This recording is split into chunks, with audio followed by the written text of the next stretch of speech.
सुन ग छौड़ी चल आम के गाछी बैठ मचान पे मारब गे माछी सुन ग छौड़ी चल आम के गाछी बैठ मचान पे मारब गे माछी मुठ बना के सती है बहू पति है बहू गजु से बो झाटियाइए दबो अनहरा बिहार में टुकला दबे अनहरा बिहार में टुकला दबे अनहरा बिहार में टुकला दबे अनहरा बिहार में टुकला दबे डीजे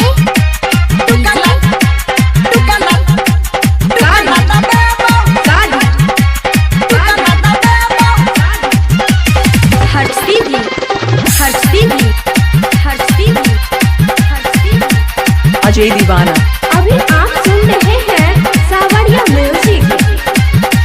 चल है बात के है हमारा ने डाल गए सुतब मचान पे है ओई ढिक के झाल गए सुतब मचान पे है ओई ढिक के झाल गए चल है बात के है हमारा ने डाल गए सुतब मचान पे है ओई ढिक के झाल गए लगी तो मन तोरो सुन है गे रानी हवा से कुल कुल है तो गजवानी लगी तो मन तोरो सुन है गे रानी हवा से कुल कुल है तो गजवानी धीरे धीरे फुसले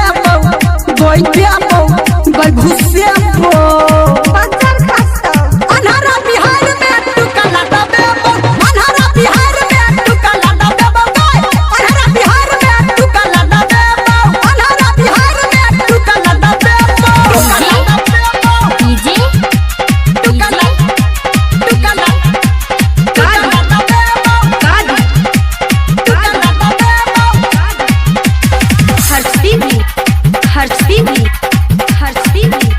अजय मलमल। बड़ी दिन से तोहर गोरी करे छियो पीछा मन के बात हमर पूरा देना इच्छा मन के बात हमर पूरा देना इच्छा बड़ी दिन से तोहर गोरी करे छियो पीछा मन के बात हमर पूरा कर दे इच्छा धर्मेंद्र डीजे संजय गौतम के हक गे तोरा पे गोरा की लागल छै चौक गए धर्मेंद्र डीजे संजय गौतम के हक गए तोरा पे गोरा की लागल छै चौक गए आई ने के करो